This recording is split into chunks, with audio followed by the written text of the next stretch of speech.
Hello Todos, j'espère que vous vous portez bien. Aujourd'hui, toute nouvelle vidéo après 3 mois d'inactivité, je suis navrée. Et aujourd'hui, on parle du tombeau des immortels de la série Vampiria.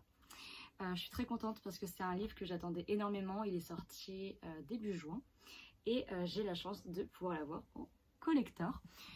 Donc là actuellement c'est le 4e tome de la série Vampiria et très récemment a été annoncé que pour chaque tome il y aurait du coup un collector.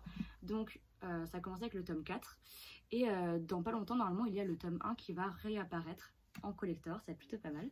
Donc la particularité du tome collector c'est que du coup on a une couverture, c'est un livre rigide avec une couverture carton en tissu avec il me semble un marquage à chaud doré. De très belles pages de garde également, un tranche-fil et un signet rouge dans ce cas-ci. Je trouve que c'est une très belle édition, je trouve ça vraiment super joli, ça rend très bien. Et la particularité justement de ce tome collector, c'est qu'on retrouve une histoire exclusive à la fin. Donc dans ce cas-ci, l'histoire exclusive parle d'Alexandre de Mortange, qui est un personnage qu'on retrouve dans le tome 1 et dans le tome 3, voire même je crois dans tous les tomes en fait de Vampiria. Il spawn un peu partout comme ça. Et en fait à la fin du coup du tome 4, on va retrouver une histoire exclusive que l'on ne retrouve pas dans la version brochée, où on va avoir une histoire en plus vis-à-vis de l'histoire de Vampiria. Donc dans ce cas-ci, ça parle d'Alexandre de Mortange et comment il a été banni à jamais du Necropolis Palace, qui est donc le lieu où se passe l'histoire du tome 4. Bref, passons un peu plus à l'explication du bouquin.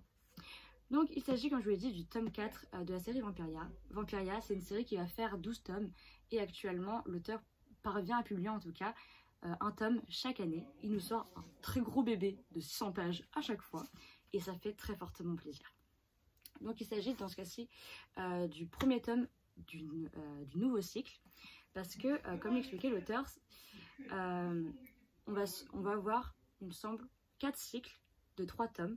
Donc là on vient de terminer le premier cycle avec Jeanne et donc là on commence un nouveau cycle et j'étais assez étonnée du choix parce que dans le premier cycle on suivait un personnage principal avec plusieurs personnages secondaires et dans celui-ci il n'y a aucun vrai personnage principal, en tout cas il y a 6 personnages principaux. Voilà, on ne suit pas un seul personnage et il y en a 6 au total et ce que j'aime bien c'est que c'est très équilibré dans la manière dont on va montrer les personnages, montrer leur passé, montrer comment ils vont jouer dans l'histoire et c'est un choix narratif intéressant qui m'a bien plu. En tout cas, je me suis bien attachée au personnage. Et donc, encore une fois, nous changeons de destination. On s'envole donc pour New York, dans la ville où on ne dort jamais, la ville des vampires. Et c'est une ville qui accueille un très grand palace qui a la réputation d'avoir un système qui équivaudrait apparemment au système de fermeture de Versailles et qui lui ferait donc concurrence. Il s'agit donc du Necropolis Palace. Et ce Necropolis Palace accueille en fait chaque année ce qu'on nomme le bal des débutants. Donc le bal des débutants, c'est un bal où sont invités les nobles vampires et nobles humains, on va dire. Et chaque année, 13 personnes des 13 états, on va dire, qui sont liés, vont être transmutés en vampires. On a 13 individus, hommes et femmes, qui vont être transmutés en vampires pour célébrer l'union des 13 états. Donc c'est pour célébrer le fait que ces 13 colonies se soient, on va dire, liées et qu'elles cohabitent ensemble tranquillement. Et donc pour célébrer ça, chaque année, 13 personnes humaines se font transmuter lors de ce bal et intègrent ainsi la haute cour vampirique. Dans cette histoire, comme je l'ai dit, on rencontre du coup 6 personnages principaux qu'on va nommer les Desperados. Les Desperados, il y a 5 personnages qui vont être liés par un point commun et un personnage qui va relier les autres personnages. Un peu compliqué comment je l'explique, mais je vais vous expliquer un peu plus en détail. Donc on voit ça au tout début de l'histoire. C'est super bien avec les livres de Vampiria, c'est que tout est imagé, tout est détaillé. Et donc on les retrouve normalement juste ici. Donc on retrouve Archer, Annabelle, Désirée, Raphaël, Waya et Sibylle. Et donc Sibylle, c'est une sorcière et c'est elle qui manigance un peu tout et qui va réunir les 5 autres Desperados. Et parmi tous les personnages, on en retrouve un qu'on avait déjà vu dans les 3 autres tomes de Vampiria. Il s'agit de Raphaël le Montesuagno, qui était donc l'ancien écuyer de Louis l'Immuable. Donc dans cette histoire, les 5 Desperados ont pour point commun que la manière Vampiria leur a volé quelque chose et ils désirent en quelque sorte récupérer ces choses, ou en tout cas trouver un équivalent pour le récupérer. Et donc Sibylle, qui est une sorcière, a ressenti tout ça et va essayer de les aider pour, on va dire, foutre la pression à la faculté vampirique et essayer de récupérer ce qui leur a été volé. Et donc ça passe du coup par un énorme casse, le casse du siècle, au Necropolis Palace. Leur objectif, ça va être de kidnapper les 13 débutants de cette année et de demander une rançon en échange des 13 débutants. Donc chaque personnage va avoir quelque chose qu'il désire. Donc Archer va vouloir récupérer sa sœur, qui a été considérée comme sorcière et donc enfermée. On a Raphaël qui a donc bu un filtre d'amour dans les tomes précédents et qui aimerait trouver un filtre pour lui permettre de ne plus ressentir cet amour. On a d'autres personnages comme Désiré qui a perdu son talent pour la fin, qui a perdu son inspiration pour la musique et qui aimerait le récupérer. Et ça passe par différentes choses, etc. Donc chaque personnage est poussé par une volonté qui lui est propre.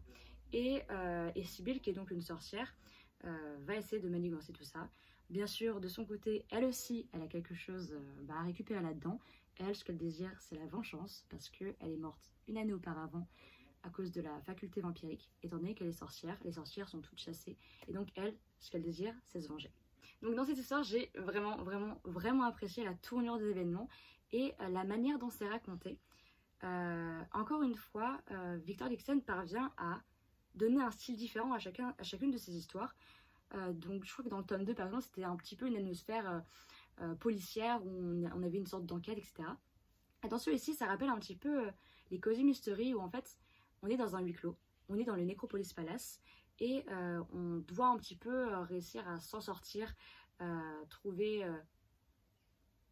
les différentes personnes à tuer, etc. Enfin, les événements en fait se passent dans un seul lieu et on n'y bougera pas.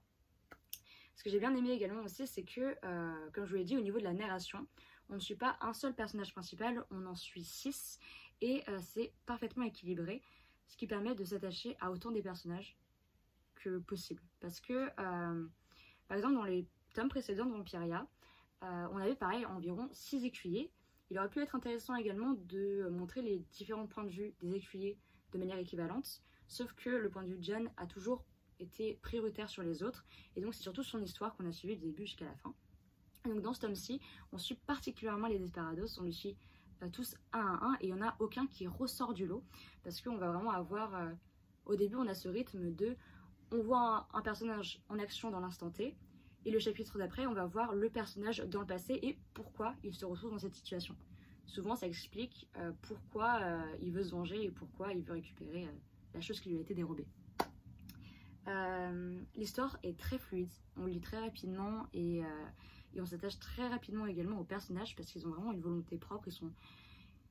Par le fait qu'on développe bien le passé, on va vraiment facilement s'attacher à eux parce que c'est des personnages qui sont pas creux, qui sont très bien travaillés dès le début.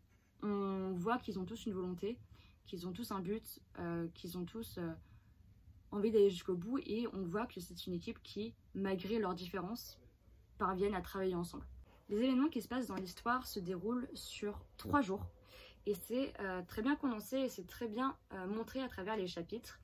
Donc en fait dans l'histoire ils parlent pas en heures mais ils parlent en tours de cadran. Donc ils disent que à partir de la prise d'otage il y a 5 tours de cadran avant l'échappatoire. En fait on se rend compte qu'en si peu de temps déjà les personnages s'attachent énormément les uns aux autres mais également il se passe énormément d'événements entre la peur, la fatigue, la faim, le fait qu'on se sente constamment en danger parce que il va y avoir des individus imprévus qui vont être là, des événements qui forcément n'étaient pas prévisibles auparavant, beaucoup de peur, beaucoup de craintes et d'événements qui n'auraient pas dû avoir lieu et qui les mettent parfois dans de beaux draps. Donc l'histoire est vraiment cool, ce tome 4 est vraiment bien. Par contre, je sais pas du tout à quoi m'attendre pour la suite de l'histoire parce que j'avais l'impression, en tout cas dans les tomes où on voyait Jeanne, qu'il y allait quand même avoir une suite avec les personnages. Et en fait, dans ce cas-ci, je parviens pas à savoir si dans le tome 5, celui qui paraîtra l'année prochaine, on retrouvera les Desperados ou si on trouvera d'autres personnages. Parce que comme on le voit à la fin, il y a un personnage qu'on voit dans les automnes, donc mon petit bébou Lord Sterling and Dust, qui nous parle de d'autres personnages, comme Naoko, qu'on voit dans le tome 1, et dont on parle très peu. Et il y a moyen que en fait, le tome 5 aborde d'autres personnages et qu'on quitte les Desperados, et donc qu'on change encore de point de vue narratif. Ce qu'il faut sans doute... Enfin, ce qui m'inquiète peut-être un petit peu, c'est que là, on s'éparpille peut-être dans beaucoup de personnages. Déjà, là, il y avait 6 personnages, et 6 personnages auxquels on s'attache. Ça m'inquiète un petit peu pour la suite des événements, parce que je me dis, si là, on a déjà 6 personnages dont on doit connaître l'histoire, là, la suite, ça va être quoi? Combien de personnages on va rencontrer? Est-ce qu'on va vraiment devoir suivre autant de points de vue à chaque fois? Est-ce que Victor Dixon va s'ancrer dans un personnage principal et après faire évoluer l'histoire? C'est assez différent. On va voir ce que ça donne. Mais pour le moment, je suis très convaincue par le récit. Le livre, je l'ai vraiment dévoré. J'ai eu aucun souci pour le lire. J'ai vraiment adoré l'histoire. Je trouve qu'il était très très fluide et j'ai vraiment adoré le style de l'auteur. Le style de l'auteur est vraiment super. Et en fait, ce que j'aime bien également, c'est que l'histoire de Vampiria, comme je vous l'ai dit, c'est une série qui s'étend sur 12 tomes, comme le prévoit l'auteur. Et que malgré le fait qu'on soit au tome 4, il y a encore énormément de mystères. On voit des événements qui apparaissent dans le tome 2, dont on ne reparle pas encore. Là, actuellement, dans le tome 4, on n'en reparle pas encore. On est en mais attends, mais comment ça se fait que dans le tome 2, il se soit passé ça, et que là, on n'en reparle pas? Parce que dans le tome 2, il y a un événement avec le... pas avec le futur, mais avec un monde alternatif. Et là, c'est complètement différent. On sent que l'univers commence à se creuser de plus en plus. On a des détails supplémentaires à chaque fois. On a des points de vue sur des continents différents. Parce que par exemple, il y a un personnage, le personnage de Sibylle, elle a toujours vécu aux États-Unis. Et en fait, elle entend ce qui se passe dans les contrées en Europe, mais elle ne sait pas ce qui se passe. Et nous, on a déjà ce point de vue-là où on connaît un petit peu ce qui se passe en Europe, mais pas encore en Europe. Il me semble que c'est en Europe de l'Est. On ne sait pas encore ce qui se passe. Parce que c'est une zone qui est très dangereuse, où il y a énormément de créatures nocturnes. Il y a très fortement moyen qu'on découvre d'autres personnages dans cette zone géographique. Et j'ai très hâte de découvrir ce que ça va être. Donc voilà, je suis très contente en tout cas d'avoir pu lire ce petit bouquin. Et très contente également d'avoir pu découvrir le récit supplémentaire que l'auteur a ajouté à la fin. Je trouve que ça rajoute vraiment un petit plus. On a envie de, quand on finit le livre, on a envie de continuer un peu l'histoire, de s'ancrer encore dedans. Et rajouter une histoire extérieure sur un personnage en plus dont on parle pas tant que ça. Je trouve ça vraiment bien. Parce qu'Alexandre de Mentoche, c'est un personnage qu'on voit quelques fois. Mais on sait très peu de choses sur lui. Et c'est vrai que j'ai bien aimé son récit dans la nouvelle qui est racontée à la fin. Elle fait quelques pages et c'était vraiment super intéressant. Donc voilà. Donc bon, pour le prix, si vous voulez vous le procurer, il coûte normalement 24,90 €. Et comme je vous l'ai dit, normalement, pour chaque tome, il y aura un collector. Et donc là, prochainement, le tome 1 paraîtra un collector. Donc j'ai déjà vu des premières images sur Instagram. Donc je vous mets la couverture ici parce que je l'ai vu tout à l'heure. Je suis très contente. Je sais pas si je les rachète, parce que tous mes bouquins sont dédicacés pour le moment et j'ai pas envie de les perdre. Mais si j'ai l'occasion de les avoir et tout, bah après, voilà quoi. C'est juste que ça fait un petit budget. Enfin bon, à voir. Bref, je vous remercie d'avoir regardé et j'espère vous avoir convaincu de vous lancer dans la lecture de ce tome 4 qui a été une vraie pépite. Comme je vous l'ai dit, les tomes de Victor Dixon sont de mieux en mieux, de tome en tome. Vraiment, foncez. Bref, on se retrouve très prochainement pour une autre vidéo. A plus.